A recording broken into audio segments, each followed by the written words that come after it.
Your Excellency, Foreign Minister Hussein, thank you so much for making the time to speak to the National. Thank you for having me. So I want to start by asking you about the efforts you're leading to reconfigure the relationship with the United States and the troop presence in the US. Can you give us an update of where these talks go, and what are Iraq's interests now when it comes to American presence in Iraq?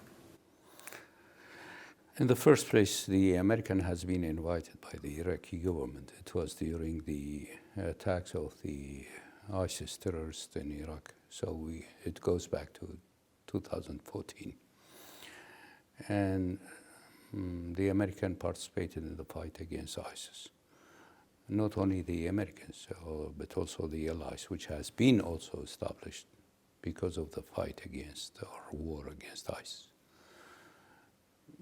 So through negotiation, and that's what the Americans are talking about, through negotiation we can ask them to leave.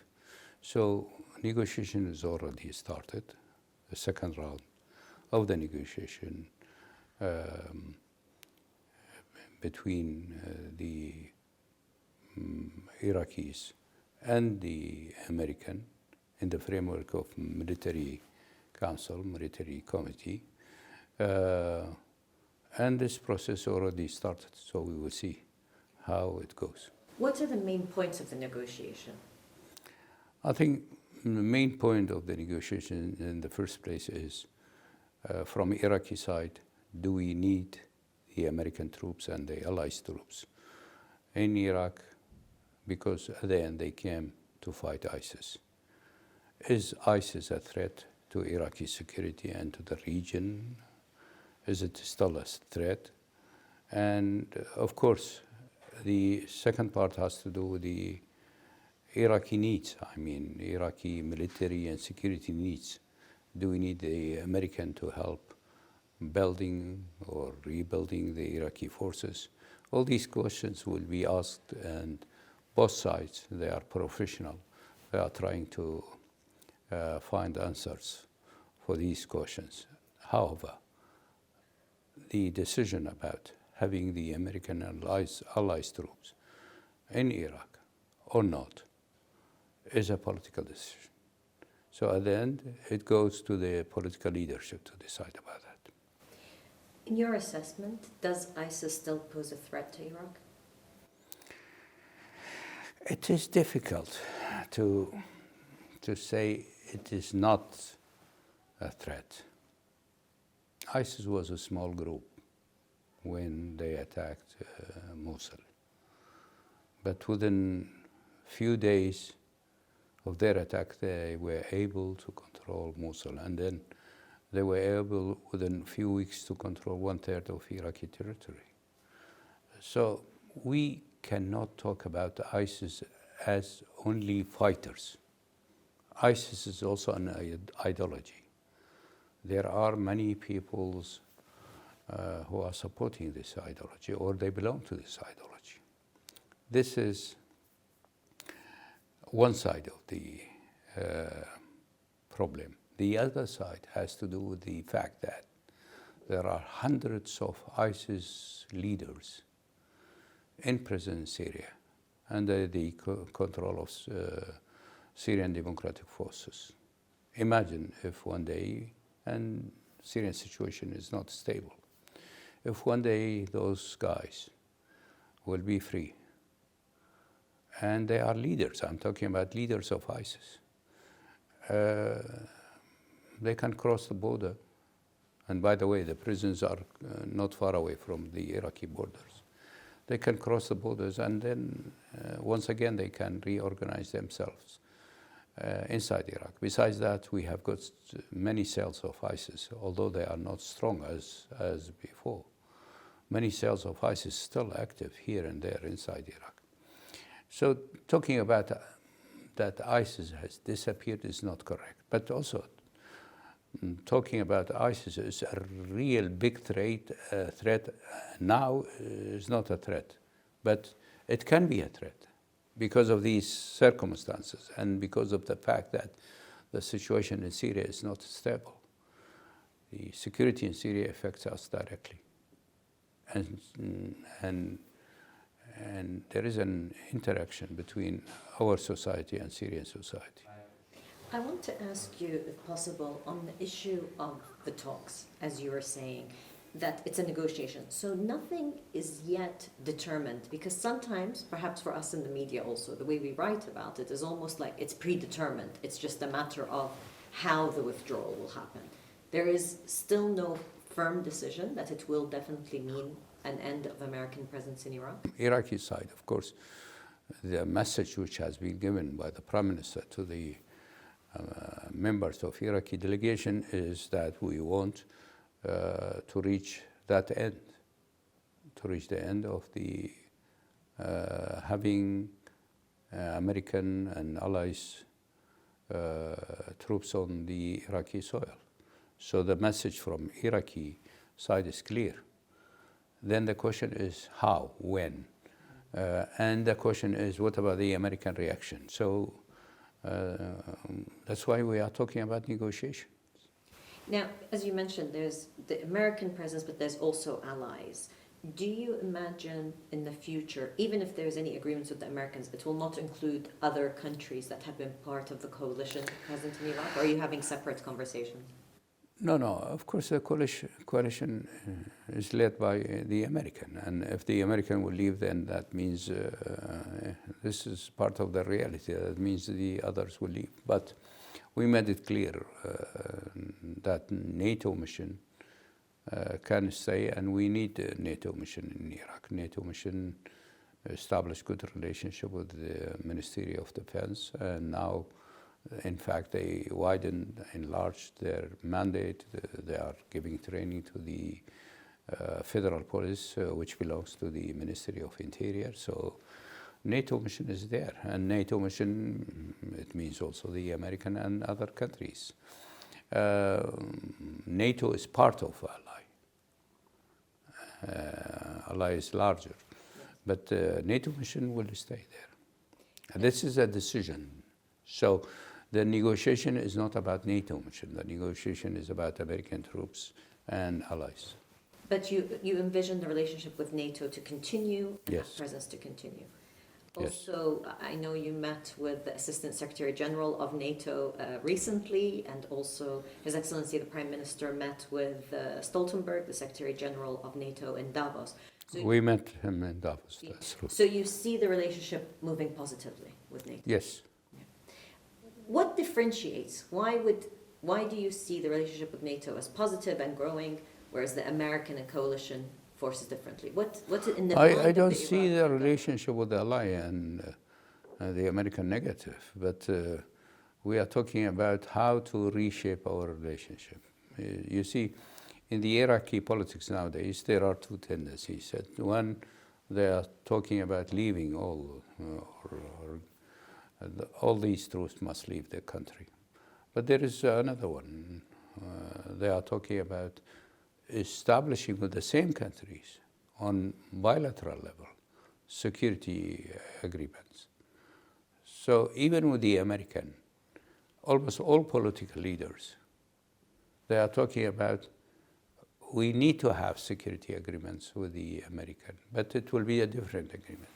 So it must be clear for us. We must have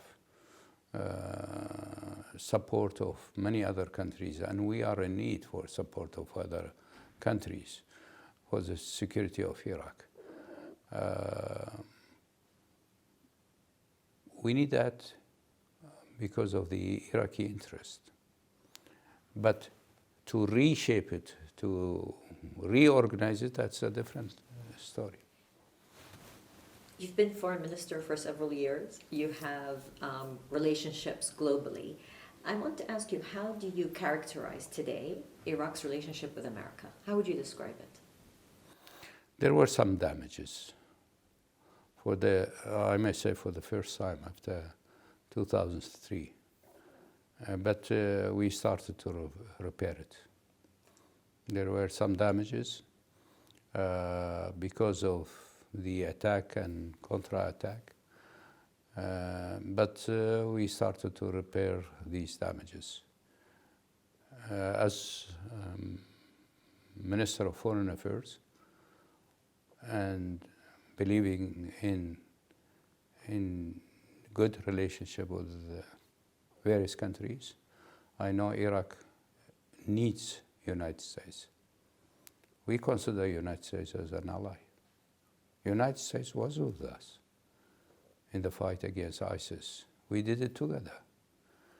And they have sacrifices inside Iraq, as we. So we are in need to have very good relationship with the United States. The UN relationship is an interesting one also. At the moment, the UN is doing a review about UNAMI and whether UNAMI will stay in the same mission or reduce. How do you see the UN's role in Iraq today? And do you see a future where we still need a UN mission in Iraq? We need a UN mission in Iraq, but in different shape, that's all. The talks about UNAMI and we had these talks also with His Excellency, the Secretary General of UN. We need UNAMI, but in a different way. We need, of course, but when UNAMI has been founded in Iraq and established, it was completely a different situation. As for the allies, in fact, I mean, when we invited the American and the allies, as I mentioned, 1/3 of the country was occupied by the terrorists, by ISIS. And when UNAMI was established in Iraq, and the role of UNAMI from the beginning, after the change in Iraq in 2005, it was completely different Iraq.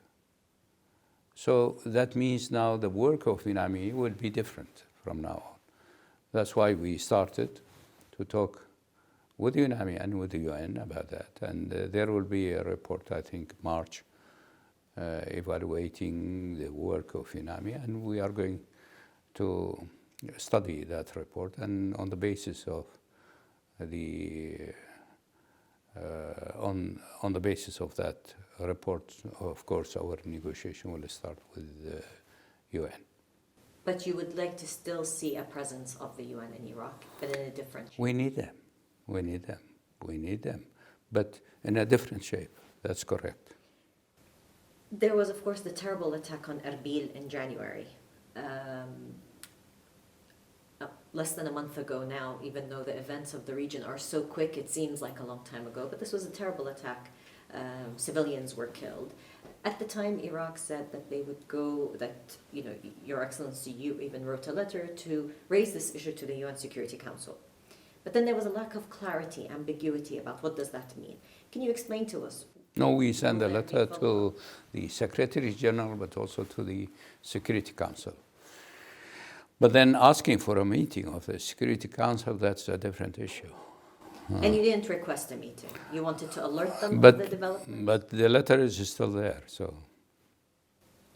What action would you like to see to avoid these strikes, be it the Iranians or be it the Americans? You see, one thing is clear for us. The American and Iranian conflict. Of course, it goes back to 1979. But nowadays, when there is high tension between both countries, they are solving sometimes their problems on our soil. And we have told both sides, this is not acceptable. If the American has got problem with the Iranian, then they know where Iran is. And if the Iranian has got problem with the Israelis and with the American, they know how to reach them. But unfortunately, we became the field of solving their problem. The Iranian, when they attacked Erbil, they are claiming they attacked a Mossad bases. This is not the first time. This is the second time they are attacking Erbil and using rockets. And they know it is baseless, what they are talking about. They know it. But they are selling, I don't know to whom, to their public or to somebody else. But nobody is believing them. They kill civilians, they kill the family members, a child of 11 months. And they are talking about terrorists and Mossad base. Of course, nobody believes them. And it is very strange. We have got very good relationship with both sides. So we consider America as an ally, and we were together in the fight against ISIS. And Iran is our neighbor, and we have got excellent relationship with them. Even we reached a security agreement. And they were very much satisfied, and they were thanking us for signing or reaching this agreement. Yet, they are attacking us. This is not acceptable. So what can be done so that another attack doesn't happen? As you said, this wasn't the first time.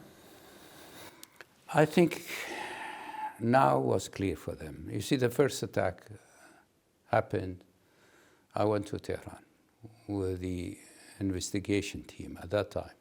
And we told them, what you are talking about is baseless. And to be honest, even themselves, they didn't know what they are talking about. Each official was talking about something else. Within the same meeting, each official was talking about something else. So we told them, this is not acceptable. We can go to the Security Council. It is not acceptable. If they will continue, of course, then it will be a different story. But we need also apology. We need proofs. They are talking about Mossad bases. Okay, give us the proofs. Where is your proof? They attacked Pakistan. The day after, the Pakistanis attacked them. And then they went to Pakistan to apologize. And we are the most close, even according to the Iranian opinion. All the time they are talking about that. You are the most close ally with us, the most close country with us. Okay, we are neighbor, but also we have got a very, very strong relationship with Tehran. And we want to have a good and healthy relationship. But they must not attack us. It's not acceptable. So is the as you said, there are measures that Iraq can do, but hasn't wanted to take measures because you want to keep the relationship in a healthy situation. We are taking our political environment into consideration, internal political environment. Otherwise, we have all the right to go to Security Council and to have a meeting of Security Council. So you described the relationship with America as being damaged but being repaired. Can I ask you how you would characterize the relationship with Iran after this attack? It is still damaged. So we need Iranian initiative. We need an initiative from their side. We need an open and rational discussion about our ties. They must not deal with us as if we are followers of them. We respect them, but we are equal. We are a different country. We are not part of Iran. But as you said, the political dynamics in Iraq sometimes allow certain members within the governing operation, or let's say even within the government, would heed more what Tehran wants than Baghdad. At least that's sometimes. Okay, to be affected by Iranian policy or not, that's up to political parties. To be ideological, interconnected, that is up to the political parties. But at the end, the Iraqi interest will be within Iraq. The decision-making process about Iraq and about the Iraqi society, Iraqi politics, Iraqi economy, all must be done in Baghdad and by Iraqi politicians, by Iraqi people. This is the way. Okay, now still here and there we have got some influence, but at the end Iraq must reach that stage in which it decides itself. Iraqis must decide for Iraq, and decision must be taken in Baghdad, not in any other capitals in the world. Can I ask you, the wider regional context, of course, since October 7th has changed completely. Right. Some people would say that actually the region has changed forever after the Hamas attack and also, of course, the terrible attacks from the Israelis onto Palestine. I want to ask you, one, how do you see the Gaza war ending? But also, how do you see this regional dynamics being affected, sitting, of course, from the Baghdad perspective? I don't know how it will end, but I know the war in Gaza affected the whole region. This is a fact. This is a fact. The war in Gaza has affected the whole region military-wise. We have seen that attacks and counterattacks in various areas. But it affects the whole region economically, it affects the whole region psychologically, politically.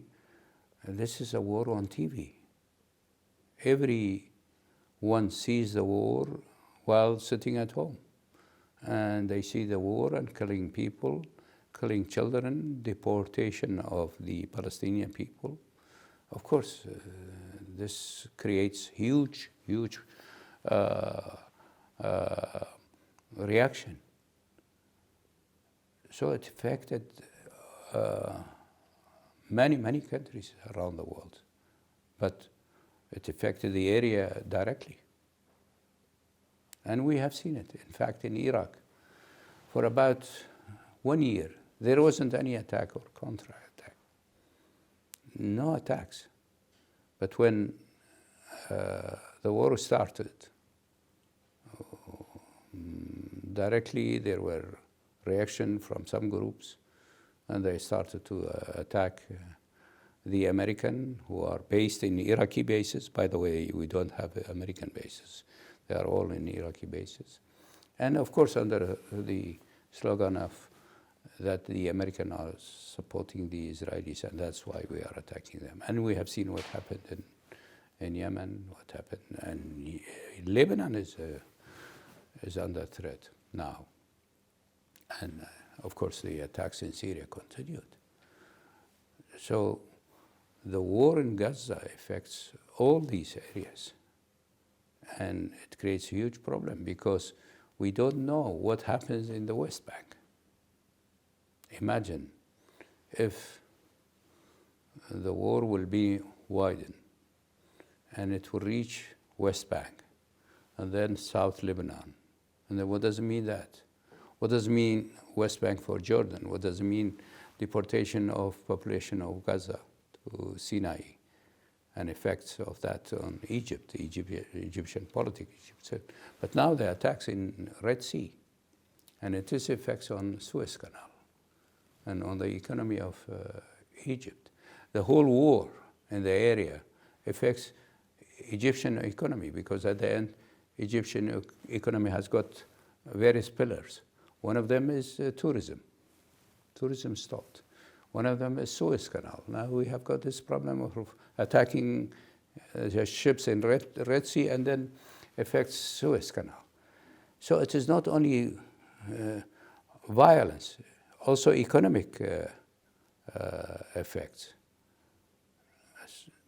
That's also affected the economic situation in Jordan. The war, it affects the oil price.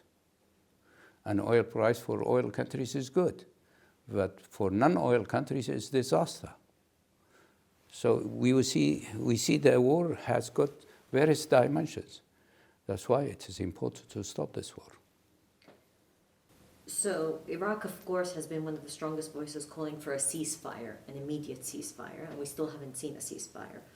In addition to the immediate ceasefire, Americans and others are trying to talk about a longer-term peace, which of course looks at a two-state solution and the recognition of Israel by the Arab and actually even Muslim countries, and that's been on the table since 2002. It's not new. How do you see it? Do you see this possibility of a longer-term peace, given the fact that we have so much violence and anger, but also non-state actors that are not going to abide by the signing of a deal? Anyhow, the Palestinian issue has got its roots and is going back to the history. So to deal with the war now and to have ceasefire, that doesn't mean to ignore the Palestinian right. And the Palestinian right, we are talking about the right of self-determination. At the end, that means the Palestinian people or their representative will decide which kind of right that they can exercise. So the first step is ceasefire. And then, of course, to solve this problem, then the Palestinian issue must be once again on the table and be discussed. And how are they going to solve it? From Iraqi point of view, we are talking about the right of self-determination of Palestinian people. That means the Palestinian leaders will decide. The Palestinian representative will decide how to deal with the future relationship with other countries. And the wider Arab discussions you see is something that first has to be with the Palestinians and then talking about a wider peace deal in the region? Without having the right of the Palestinian, you see, it will be impossible to have a stable situation in the region. We have seen the normalization process. It started almost all other, or most of the Arab countries, they started this normalization.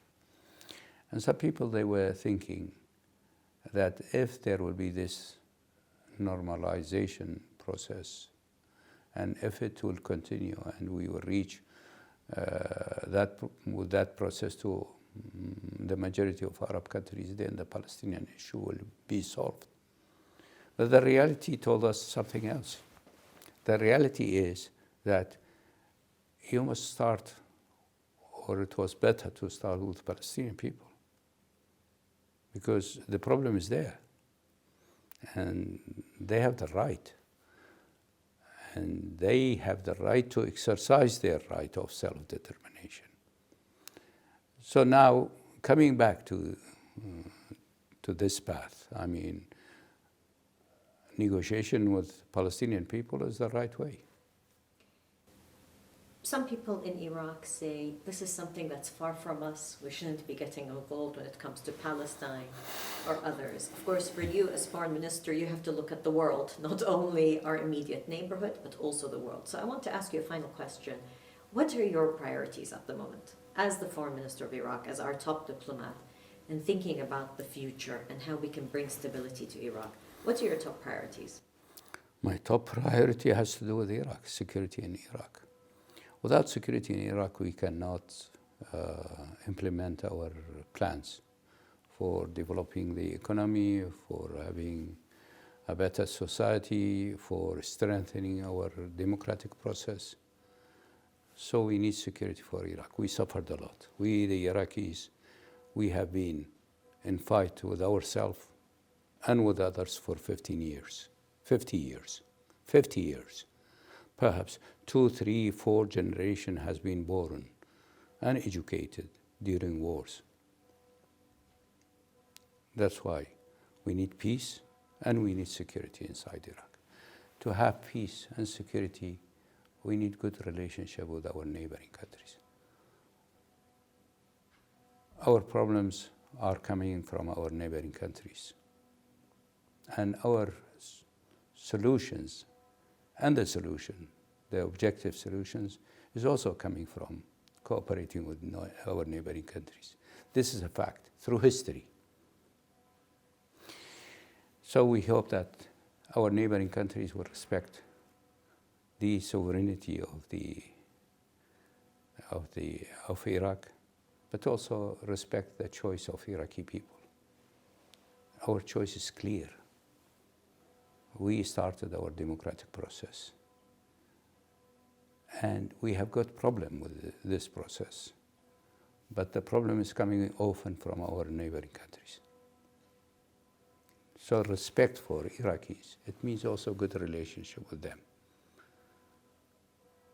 We need them to understand us.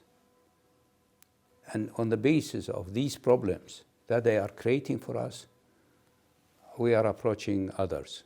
Otherwise, we don't need others. If we can create a very healthy relationship with our neighboring countries. So that's what we are doing, that's what we are trying.